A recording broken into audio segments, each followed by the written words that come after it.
माता की, ऐसे नहीं भाई, जरा मुट्ठी बंद करके, भारत माता की, भारत माता की, भारत माता की। आइकॉनिक पीस अवार्ड्स सेरेमनी में मंच पर उपस्थित बहुत ही प्रतिष्ठित doctor engineer Vishnu Prasad Baral ji, founder social amenities for rural development and skill India,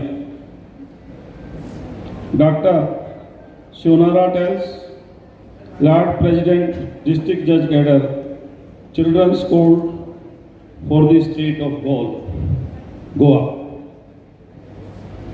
Acharya Shri Yeshi फुलस्टॉक, x deputy speaker adviser of Indo Tibet friendship association and Bharat Tibet सहयोग मंच, मेरे मित्र श्री विजय सांपला जी, former minister of state for social justice and empowerment of India, Shri Brahmpal Nagar ji, international folk singer and writer, जिनका अभी आपने ओजस्वी गीत सुना है, and chairperson of iconic peace award council madam Sushmita ji, आप सबको मेरा प्रणाम। और इस हॉल में बड़ी संख्या में उपस्थित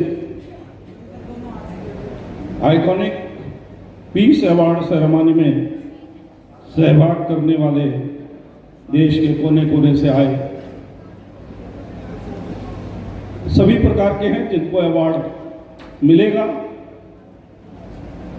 जिन्होंने, मुझे लगता है कि जो आइकॉनिक पीस अवार्ड काउंसिल है ऐसे लोगों को अवार्ड देगी जिन्होंने शांति स्थापना के क्षेत्र में, समाज में सहयोग सहकारिता के क्षेत्र में, सामाजिक समरसता और सद्भाव के क्षेत्र में उल्लेखनीय कार्य किए होंगे। और ऐसे कामों का जब सार्वजनिक अवार्ड सेरेमनी होती है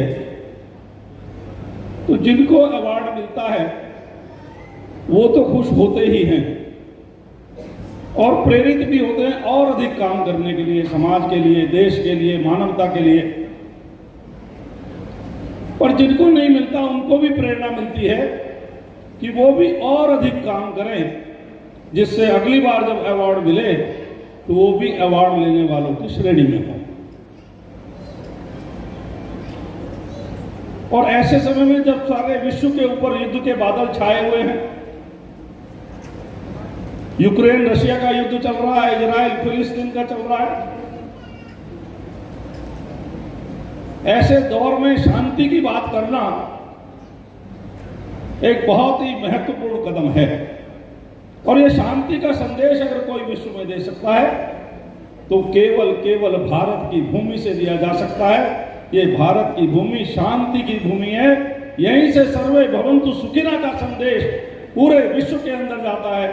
हम ही केवल विश्व के कल्याण हो इसकी बात करते हैं, हम ही वसुधैव कुटुंबकम की बात करते हैं और केवल बात नहीं करते तो हमने व्यवहार में इसको करके दिखाया है।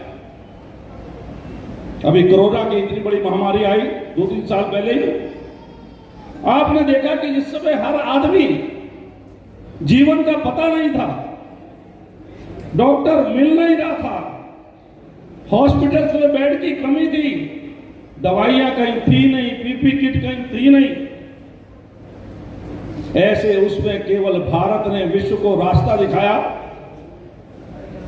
हमने जहां लॉकडाउन में 9 महीने के अंदर अपनी ही वैक्सीन डेवलप की, इससे पहले जितनी भी महामारी आई, कोई भी टीका अगर बना तो वो विदेशों में बना, उसको 25 साल, 30 साल, 100 साल तक भी हमारे यहां आने में लगा। पहली बार हमने किसी महामारी के लिए मोदी जी के नेतृत्व में अपनी वैक्सीन 9 महीने के अंदर बनाई और अपनी वैक्सीन नहीं बनाई, 220 करोड़ डोज देकर के अपने करोड़ों लोगों की जान बचाई और विश्व के भी 150 देशों को मुफ्त में वैक्सीन दे करके हमने वो मानवता का दृश्य सामने रखा कि विश्व का कल्याण हो, सब सुखी हो, सब निरोग हो। ये हमने अपने व्यवहार से करके दिखाया। तो ये भारत की भूमि है जहां पर युद्ध भूमि के अंदर भी गीता का संदेश भगवान श्री कृष्ण ने सुनाया। आज विश्व की भूमि वो युद्ध की भूमि बनी है और उसमें पूरा विश्व आज शांति स्थापना के लिए हमारे यशस्वी प्रधानमंत्री नरेंद्र मोदी जी की ओर देख रहा है। अमेरिका के भी राष्ट्रपति कहते हैं कि मोदी जी हस्तक्षेप करें तो यूक्रेन और रूस का युद्ध रुक सकता है। आज भारत इस स्थिति में है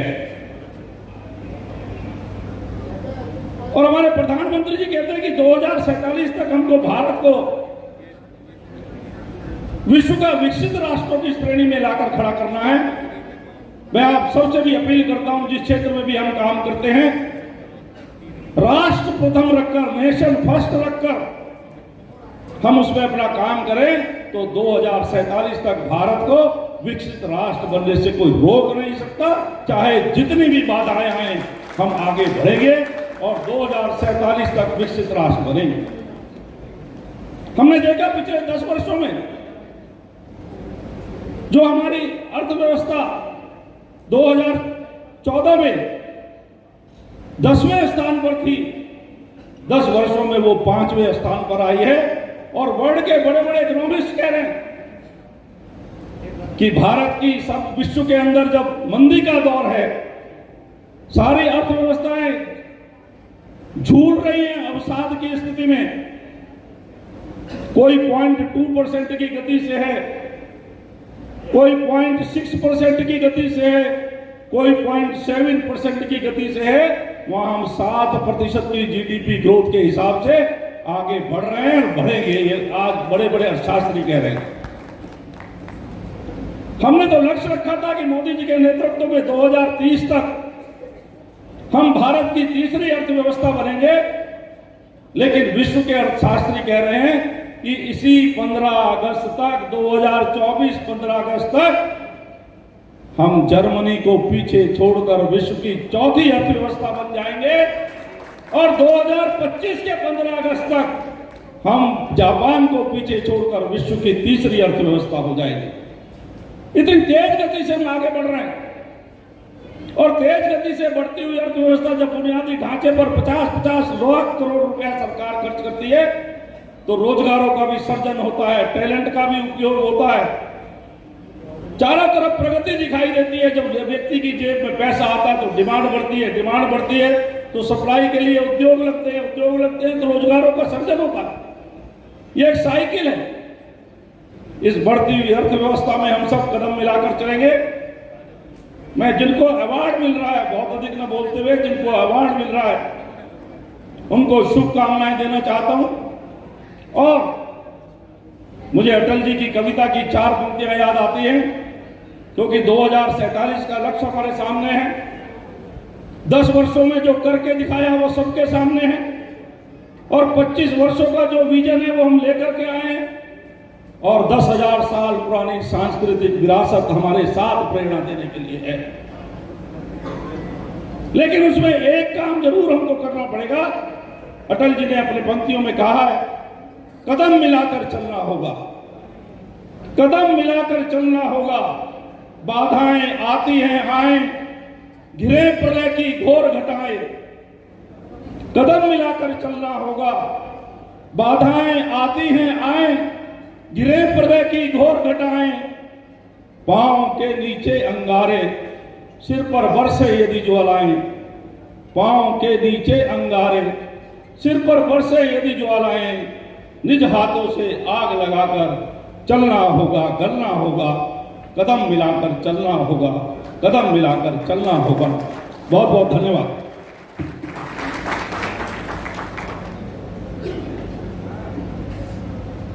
Alright, so thank you so much sir for the wonderful and amazing speech of yours. और अब हम लोग शुरुआत करेंगे क्योंकि we have the wonderful